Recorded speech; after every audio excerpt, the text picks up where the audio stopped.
News alert.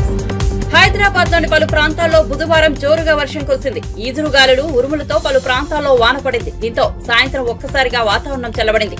కోటి, రాంకోటి, కింగ్కోటి, సుల్తాన్ Bazar, Begum Bazar, Abids, Basheerabad, Liberty, Himayat Nagar, Narayanguda, Gachibowli సహా పలు ప్రాంతాల్లో వర్షం పడింది. దీంతో వాహనదారులు ఇబ్బందులకు గురయ్యారు. వేడి ఒక్కపోతతో అల్లాడిన నగర ప్రజలు కొంత ఉపశమనం పొందారు.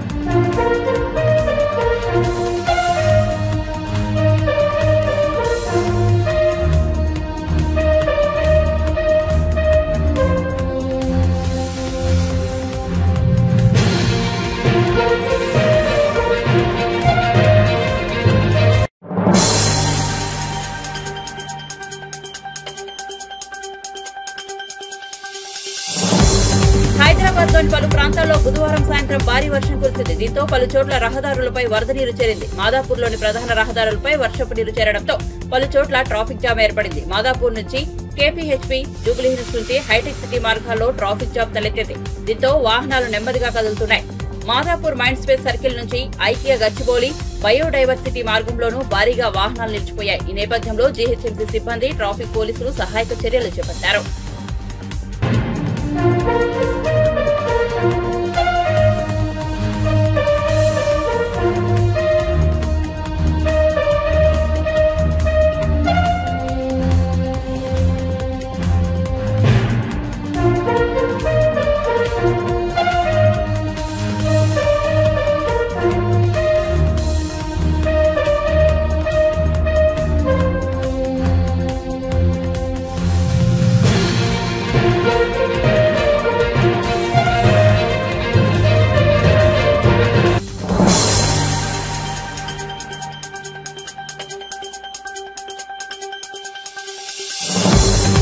ఆంధ్రప్రదేశ్ లో ఎన్డీఏ కూటమి గెలుపుపై తెలంగాణ సీఎం రేవంత్ రెడ్డి స్పందించారు. చంద్రబాబు ప్రమాణ స్వీకారానికి ఆహ్వానిస్తే తప్పకుండా వెళ్తానని తెలిపారు.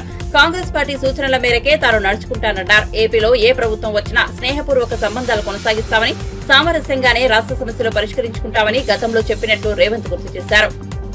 ప్రజా తీర్పు పురంగానే చూస్తాము, దాంట్లో వేరే రకంగా చూడడానికి ఏముంది? ప్రజలు తీర్పు ఇచ్చిండ్రు. ఆ తీర్పును జగన్మోహన్ రెడ్డి గారు నేను స్వాగతిస్తున్నా అన్నాడు. చంద్రబాబు నాయుడు గారు నేను స్వాగతిస్తున్నా అన్నాడు. ఇక వాళ్ళిద్దరు స్వాగతించిన తర్వాత మియా బీవీకి రాజీ హోయేతో కాశీకా క్యా ఇస్మే. ఏ ప్రభుత్వమైనా ఏర్పడినప్పుడు, ఆహ్వానించినప్పుడు పార్టీలో చర్చించి నిర్ణయం తీసుకుంటాం. వ్యక్తిగా నేను నిర్ణయాలు తీసుకోవడానికి ఉండదు. పార్టీ సూచనల మేరకే నేను వ్యవహరించాల్సి ఉంటుంది. ఇది సిద్ధాంతపరంగా, రాజకీయ పరంగా పార్టీ తీసుకోవాల్సిన నిర్ణయము. ఏ ప్రభుత్వం ఏర్పడ్డా స్నేహపూర్వకమైన వాతావరణంలో సమస్యలు పరిష్కరించుకుంటామని నేను ముందే చెప్పిన.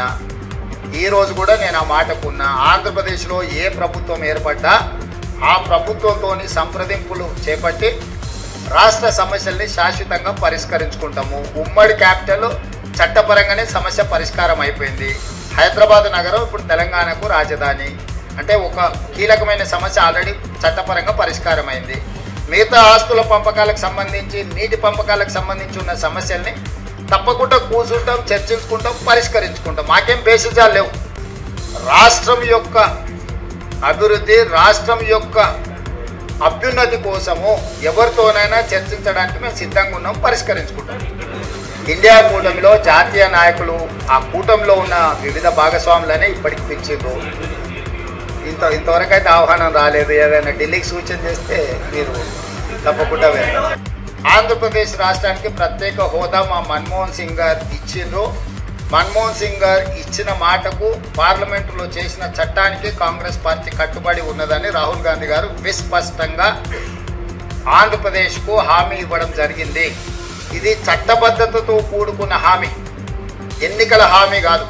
అది 2014లోనే రాష్ట్ర పునర్విభజన చట్టంలో నాటి ప్రధానమంత్రి మన్మోహన్ సింగ్ గారు ఆంధ్రప్రదేశ్కు ప్రత్యేక హోదా ఇస్తామని చెప్పడం జరిగింది. నిన్న జరిగిన రాహుల్ గాంధీ గారు, మల్లికార్జున్ ఖర్గే గారు పత్రికా సమావేశంలో రాహుల్ గాంధీ గారు ఈ అంశాన్ని పునరుద్ఘాటించిండ్రు. మేము కట్టుబడి ఉన్నాము అని ఎవరికైనా ఎలాంటి శశపిశలు అనుమానాలు అక్కర్లేదు. ఆనాడు పార్లమెంటులో చేసిన చట్టానికి కాంగ్రెస్ పార్టీ కట్టుబడి ఉంది.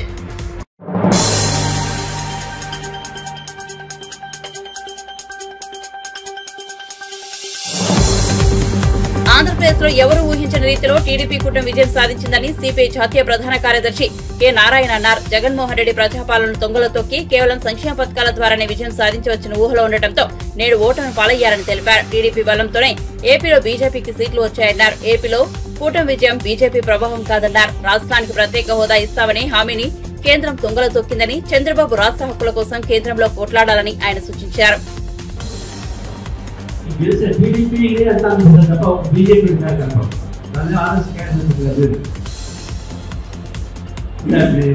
బీజేపీ కాంబినేషన్ అక్కడెక్కడ పార్లమెంట్ సీట్లు పెట్టు బీజేపీ ఇస్తే ఆ వైసీపీ బీజేపీ ఎంపీ సీట్లు వైసీపీ వేసింది. ఆ బీజేపీ పోతే ఒక కళాశాల ఉండేది సరే ఏమన్నా కానీ గెలుపు చేసినటువంటి చంద్రబాబు నాయుడికి పవన్ కళ్యాణ్కి కర్ణాటక ప్రజలు చెప్పేసి కాబట్టి మొట్టమొదటి కూడా బీజేపీతో కలిస్తే మెజారిటీ మొత్తం పోతాయని అనుకుంటాం. ఇప్పుడు ధైర్యం అది జగన్మోహన్ రెడ్డి వ్యతిరేకత ఇవన్నీ చూడకుండా ఇప్పుడు చంద్రబాబు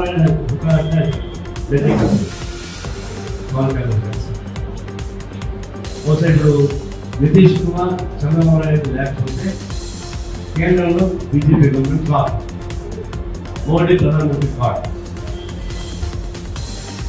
మరి మోడీ 400 సీట్లు వస్తాయని చెప్పి మాయం చేసి దేశం తిరిగి చివరికి ఏ దేవుడు తెలుపుకుంటే ఆ దేవుడు వ్యవసాయం చేసి ఫ్యాషన్ తిరిగిపోతే ఫ్యాషన్ డ్రెస్ వేసి, దేవుడు తిరిగిపోతే దేవుడు డ్రెస్ వేసి, సూర్యుడు తిరిగిపోతే అన్నవాళ్ళు పెట్టి, విష్ణు తిరిగిపోతే ఆ నిరునామాలు పెట్టి, ఇన్ని వ్యవసాయాలు చేసినా కూడా బీజేపీ చివరికి ఏ రామం ఉపయోగించుకుని అయోధ్య దేశమంతా కావాల్సినాడు అయోధ్య ఓడిపోయాడు. కాబట్టి ఆయన అనుసరించిన పాత్ర చాలా ఘోరమైనటువంటి పాత్ర. అభివృద్ధి కుటుంబాలను కూడుకోవడం, మతత్వాన్ని పెట్టుకోవడం, రాజ్యాంగ స్ఫూర్తికి వ్యతిరేకంగా మాట్లాడడం. వాస్తవానికి అయితే మొట్టమొదటి కేంద్ర ప్రభుత్వం కూడింది రాజ్యాంగ వ్యతిరేకంగా కాన్స్టిట్యూషన్ మాట్లాడారు. అంత ఘోరమైనటువంటి అభిప్రాయం చేస్తే 15 రూపాయలు వచ్చింది.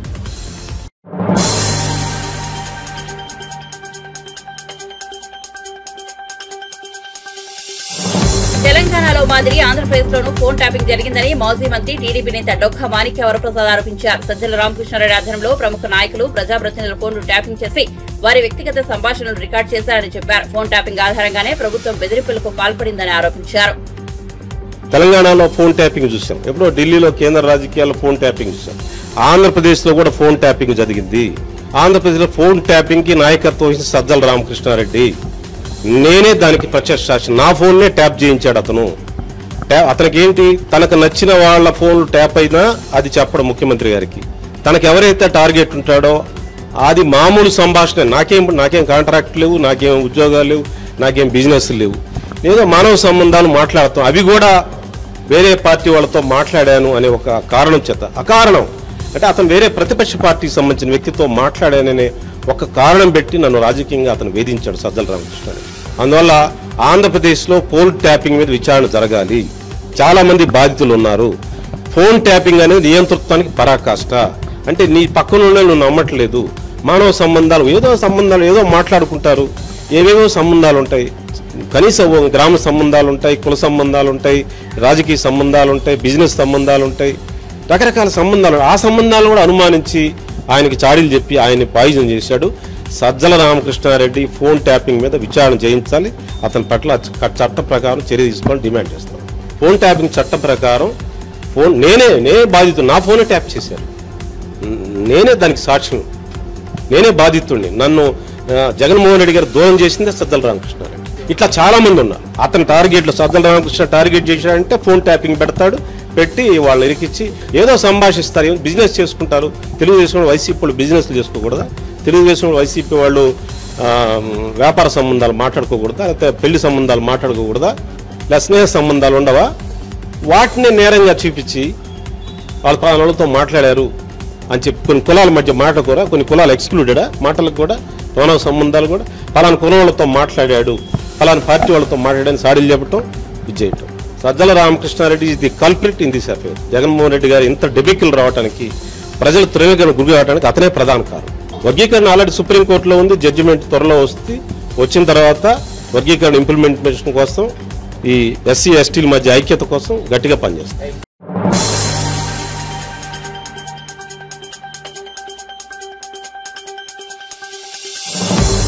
సొంత జిల్లాలో తాను ఇన్ఛార్జిగా ఉన్న చేవెళ్ల తాను ప్రాతినిధ్యం వహించిన మల్కాజ్గిరి లోక్సభ నియోజకవర్గాల్లో గెలిపించుకుని చేతగాని వ్యక్తి ఉద్దర మాటలు మాట్లాడుతున్నారని BJP MP Raghunandan Rao CM Revanth రెడ్డిని ఉద్దేశించి వ్యాఖ్యానించారు.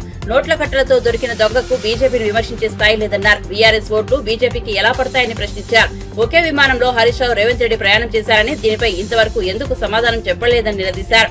రేవంతే బీఆర్ఎస్ నాయకులతో ములాఖత్ అయ్యారని ఆరోపించారు. తనను విమర్శించే ముందు నోరు ఒళ్ళు దగ్గర పెట్టుకుని మాట్లాడాలని హెచ్చరించారు. సినిమా వేషాలు, సినిమా రంగులు అద్దె ఈయనేదో క్రెడిట్ కొట్టుకునే నాటకాలు చేసి మాకు రాదు రేవంత్ రెడ్డి గారు. అందుకని నేను ఏమంటున్నా అంటే రేవంత్ రెడ్డి గారిని హరీష్ రావు గారు నేను ఎవరు దయాదాక్షిణ్యాల మీద గెలవలేదు. మా భారతీయ జనతా పార్టీ బూత్ అధ్యక్షుల దగ్గర నుంచి మొదలుకుంటే మా మెదక్ పార్లమెంట్ పరిధిలో ఉన్న ప్రతి కార్యకర్త ధన్ పెట్టి రగన్న గెలవాలని కొట్లాడితే ఆ అహంకారపూరితమైనటువంటి కేసీఆర్ కుటుంబానికి, హరీష్ రావు అనేటువంటి దుర్మార్గమైనటువంటి క్రియలకి మా మెదక్ పార్లమెంట్ ప్రజలు ఇచ్చినటువంటి తీర్పు నా మెదక్ గెలుపు. నేను వాడేవాడో వీడేవాడో వేస్తే గెలవలేదు. నేను ఎవరి దయాదాక్షిణ్యాల మీద గుర్తులోకి రాలేదు. అందుకని నా గురించి మాట్లాడే కంటే ముందు నోరు ఒళ్ళు రెండు దగ్గర పెట్టుకోవాలని ఈ రాష్ట్ర ముఖ్యమంత్రి గారిని ఈ సందర్భంగా నేను హెచ్చరించడానికే ఇంత తొందరగా మీడియా ముందుకు రావచ్చు. ఇంకో మాట కూడా చెప్పదలుచుకున్నాను. నేను మాట్లాడగలుగుతాను. ఏం మాట్లాడతావు రేవంత్? నువ్వు నాతో మాట్లాడాలంటే ఎందుకు మరి మల్కాజ్గిరిలో నువ్వు ఎవరిని పెట్టినావు? క్యాండిడేట్ను పక్క జిల్లా వాళ్ళని తెచ్చి ఎందుకు పెట్టినావు? ఎవరికి అమ్ముడు పోయినావు? ఎవరికి అమ్ముకున్నావు మల్కాజ్గిరి సీటు? ఎంతకు అమ్ముకున్నావు?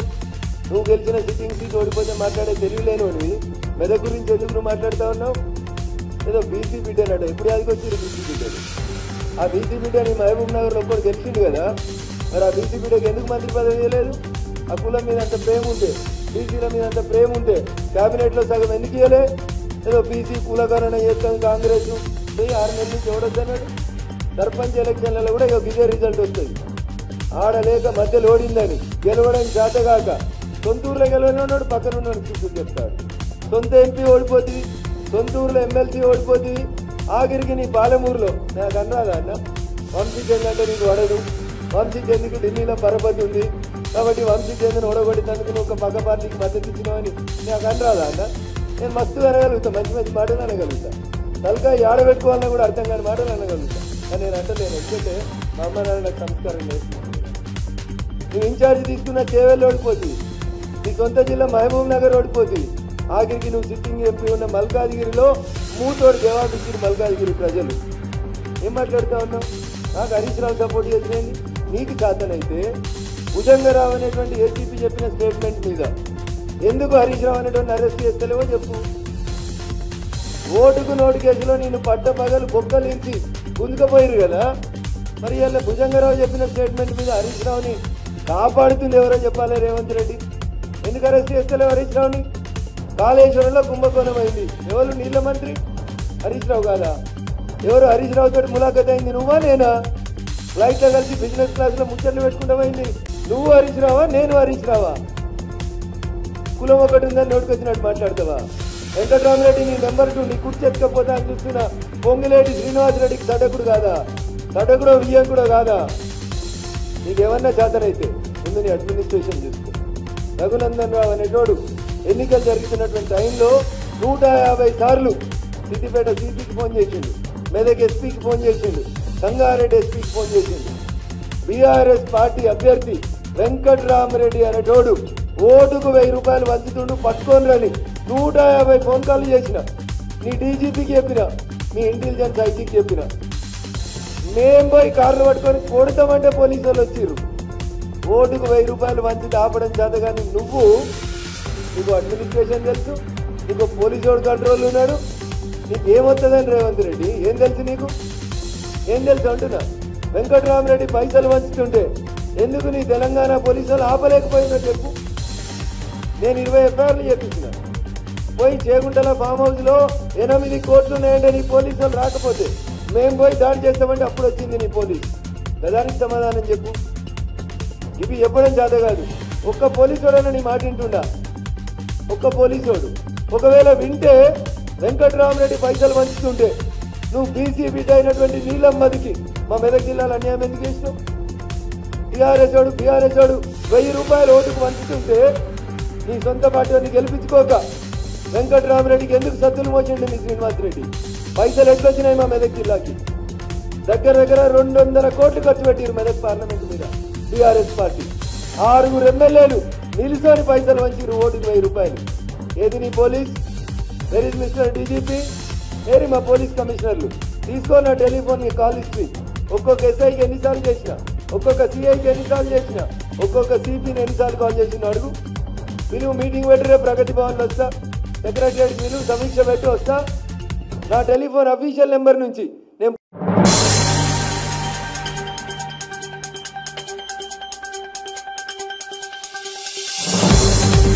తనను ఓడించేందుకు ఎన్నో కుట్రలు చేశారని టీడీపీ నేత కోటంరెడ్డి శ్రీధర్ రెడ్డి తెలిపారు. వ్యక్తిగత ప్రతిష్ఠ దెబ్బతీసేందుకు ప్రయత్నించారని ఆరోపించారు. ఇందుకోసం 3 కోట్ల వరకు ఖర్చు చేశారని అన్నారు. కార్యకర్తలు ఎవరూ కక్ష సాధింపు చర్యలకు పాల్పడవద్దని సూచించారు. ఇక పొలిటికల్ గేమ్ ఓవర్ అని, ప్రజలే విన్నర్స్ అని కోటంరెడ్డి శ్రీధర్ రెడ్డి అన్నారు. ఒకే నియోజకవర్గంలో వరుసగా గెలిచిన 3 ఎమ్మెల్యేల వరుసలో చేరానని, వచ్చే జన్మలోనూ ఈ గెలుపు నాకు మర్చిపోలేదని అన్నారు.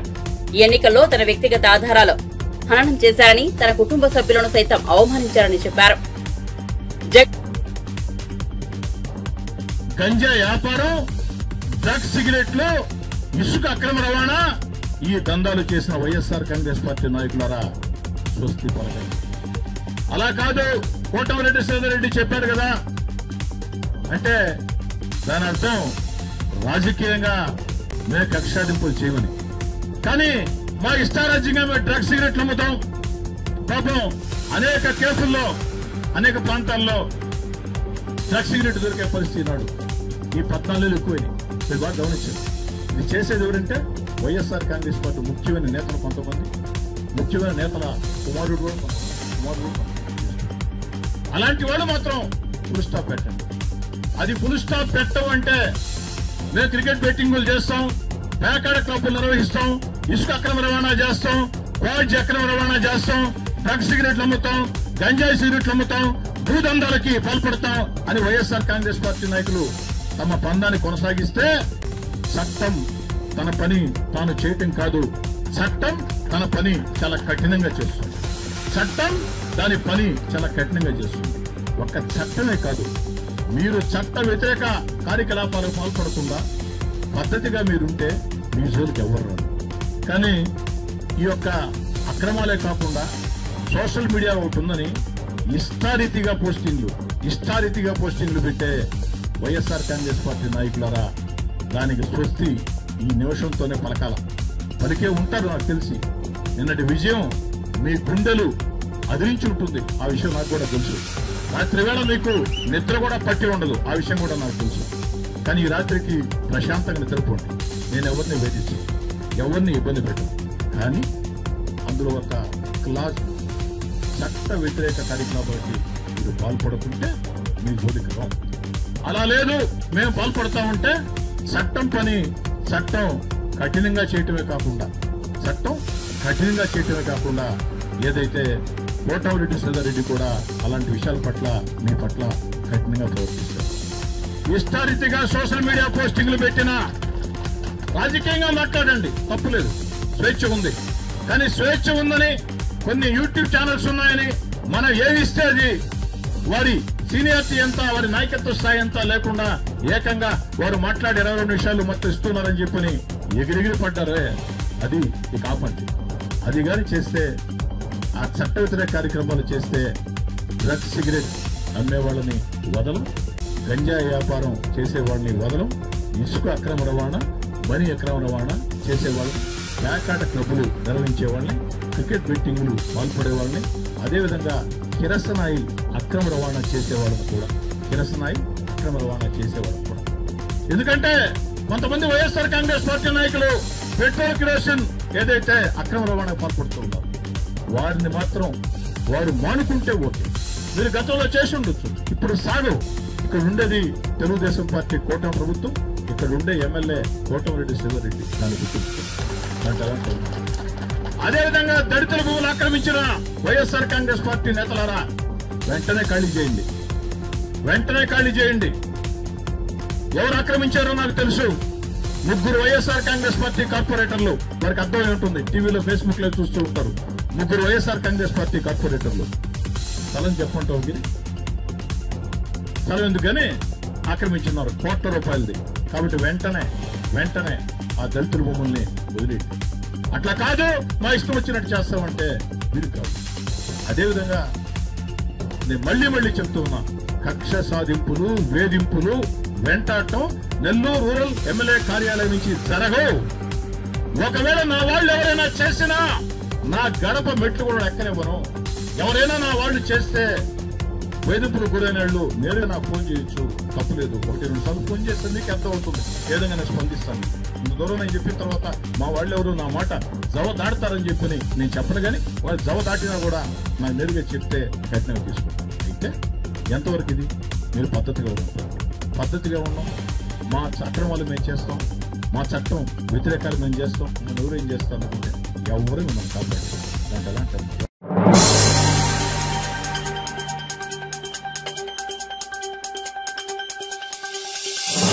అహంకారమే వైఎస్ఆర్సీపీని ముంచేసిందని సినీ నటుడు పృథ్వీ అన్నారు. ఎన్నికల్లో ఫ్యాన్ రెక్కలు విరిగిపోయాయని దాన్ని శ్మశానానికి తీసుకెళ్తారని ఎద్దేవా చేశారు. విజయం సాధించిన టీడీపీ జనసేన నేతలకు పృథ్వీ తీసుకెళ్తున్నారు. ఈ రోజున ఎక్కడ చూసినా అదే ఉంది.